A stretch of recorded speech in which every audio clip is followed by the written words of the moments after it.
Hi, it's me again, and the BBC finally done it. They finally pulled the plug on A Question of Sport. We talked about it a lot over the last, couple of years.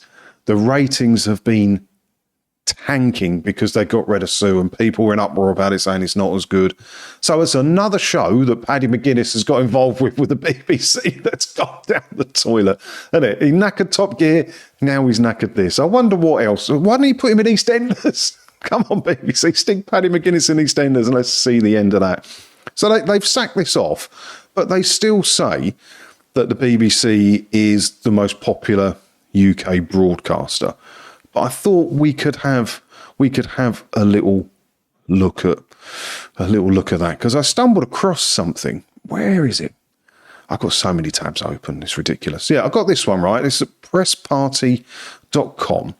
Top 10 UK TV shows in 2023. 2023 marks an outstanding year of British creativity on BBC TV. Oh, only the BBC can offer such scale, distinctiveness and ambition. Our range of world-class programmes is unrivalled. Unrivalled programming. Okay. We've delivered value to all. She can't have written that with a straight face. We've delivered value to audiences, and they've chosen the BBC in every genre. Charlotte Moore, BBC Chief Content Officer. Distinctiveness and ambition. I'll give them that. They can have that. They are ambitious. They don't do anything good, but they are subjectively, as we're about to see, obviously. Our range of world-class programmes is unrivalled. You know, Netflix and some of the other streaming services might have something to say about that, Charlotte Moore. But this is an official press release provided by BBC One. So let's have a look. Top 10 TV shows in the UK of 2023. In at 1, The Coronation of the King. All right, BBC did provide the coverage for that, but it's not like they had an original idea, is it? This is the thing that was happening. If they didn't film it, someone else would, and they would have. You can't have that. You can't have that, BBC. I'm sorry. In at 2, Happy Valley.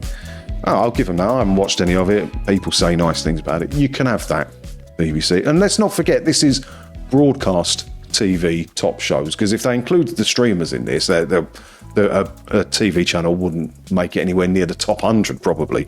So this is just broadcast TV shows. So Happy Valley. In at 3, Eurovision Song Contest. Can they claim that?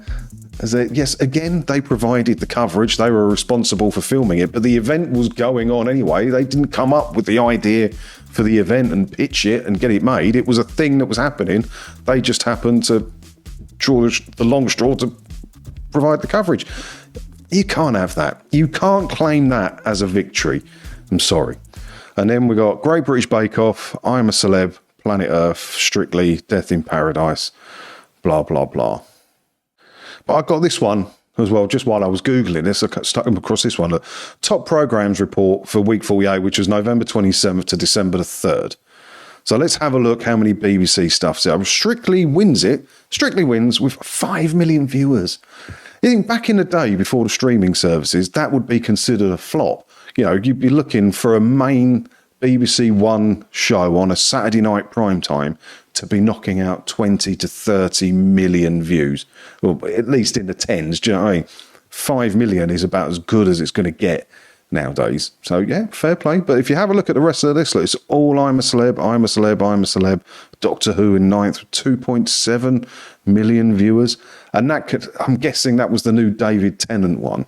So that's probably the only reason why they got that. If it was a normal episode, they probably wouldn't have got anywhere near that, would they? Strictly again, Bake Off, Planet Earth. And then we're down to Coronation Street. It's getting 2.7 million viewers. That's more than you'd think, isn't it? Where's EastEnders on this list? Did we see EastEnders? The Chase. So The Chase beat EastEnders with 2.7 million viewers. EastEnders, the highest rated episode, what's that, 1.4 million viewers? Yeah, well, 1.45.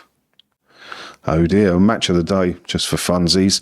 1.4, that's surprising. 1.4, 1.5 million. But yeah, the BBC reckon They always put out press releases saying, what was it, 9 out of 10 UK households access BBC services every week. Now, a lot of that comes from schools because there's a lot of education stuff that you do at school.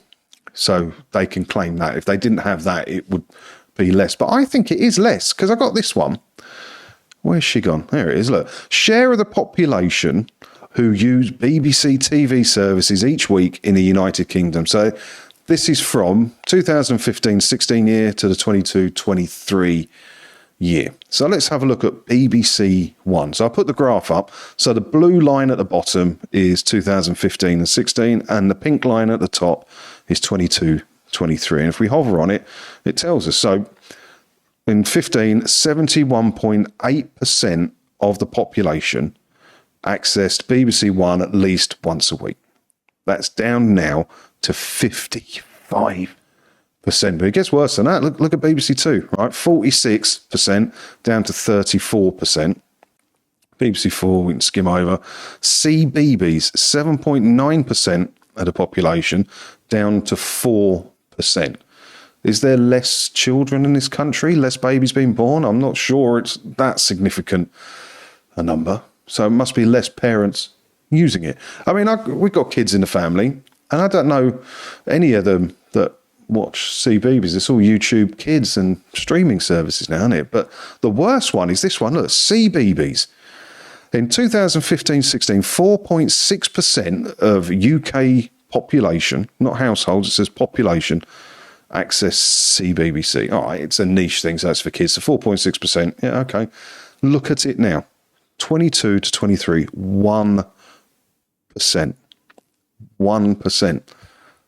I fail to see the argument for the BBC being funded the way it is, unless you work in the BBC, because it's failing. Broadcast TV on the whole is failing, but the BBC is getting struck more than most channels. ITV's doing all right. Channel 4 seems to be doing ish. But BBC is struggling in the streaming age. It just is. You look at some of the decisions they're making, they just don't know what's going on. They're in full panic mode. And if it wasn't for the way they were funded, they'd be out of business. They would be out of business. There's no business case for them, right? If you were pitching this to an investor and you said, look, we had 71.8% share of the population watching our service 7 years ago, and now we're down to 55%, but we can turn it around. How many investors do you think would want to put money into that? And that's why they're trying to hold on for dear life to the way they're funded. Because if they don't have the 3.7 billion, which is going to go up next year, coming in via the licence fee, how are they going to survive? They're not. All those pensions, all those people riding the gravy train to retirement, they're all going to be knackered. That's why they've got to hold on to it. Blimey, I've got so many tabs open on this computer. I haven't made a video for what, pushing 10 days or something ridiculous like that. I've just been busy with stuff. So I've been opening these tabs and leaving them to talk about and then never getting around to. I've got hundreds of things. So there'll be quite a few videos coming over the next few days on this channel and on the other channel, I think. I mean, this one came out. It wasn't worth doing a video on its own. Look, BBC acts in 10 channels as households urged to act now. They've tried to do a bit sensationalist here in the Liverpool Echo, but it's actually just a bit of cost cutting and a bit of housekeeping by the BBC. They're deleting some SD channels from broadcasting. I don't know if it's just on satellite or if it's on Freeview as well. But they're deleting BBC One SD, 2 SD, 3, 4, CB, all the SD channels. I'll chuck them on the screen. So they're only going to be broadcasting HD, which is about time too, because they were lagging way behind in HD, weren't they? And if you watched BBC One in HD not that long ago, when it cut to the local news, you just got a red splash screen saying we'll be back soon, because they weren't broadcasting local news in HD. All that money they're spending on local news and the offices and everything, but they didn't buy them HD cameras. Just chuck them a couple of iPhones. Let me get with it. So yeah, I don't know. I've got loads of stuff to talk about. I just thought that one was interesting because the BBC are claiming to have the top-rated TV shows. Where's the bloody thing gone? I can't find it. I give up with this thing. I've got too many tabs open. Yeah, the BBC claim to have the top-rated shows, but 2 of the 3 were nothing to do with the BBC. They just provided the cameras and they sold the coverage of it. Don't forget how much money they made from that. I don't know if it's BBC themselves or BBC Studios that provided the coverage. I would imagine for Coronation it was BBC themselves, but I think Eurovision, the coverage was provided by BBC Studios, because they sold the coverage around all of Europe and some of the world as well. Australia showed it, and they got to buy the rights for that, and the BBC get a cut for providing the coverage. And let's not forget the whole thing about the Coronation. The BBC didn't want to provide other news outlets coverage of the Coronation. We want the monopoly on this. They're our cameras, we'll do what we want. And then at the last minute, there was a turnaround, and they sold the coverage to papers and TV channels all around the world to broadcast it. It was a good earner for them. But can they claim that as the best top-rated show of 2023? I don't know. Let me know your thoughts on all this down in the comments below. I thought the report there for how many people viewed it was interesting. BBC One dropping to 55%.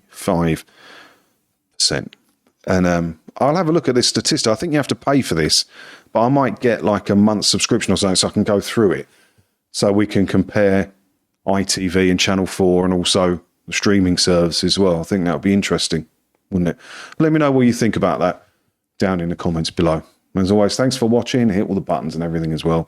And if you do that, hopefully I'll see you in another video again soon, won't I? Ta-da.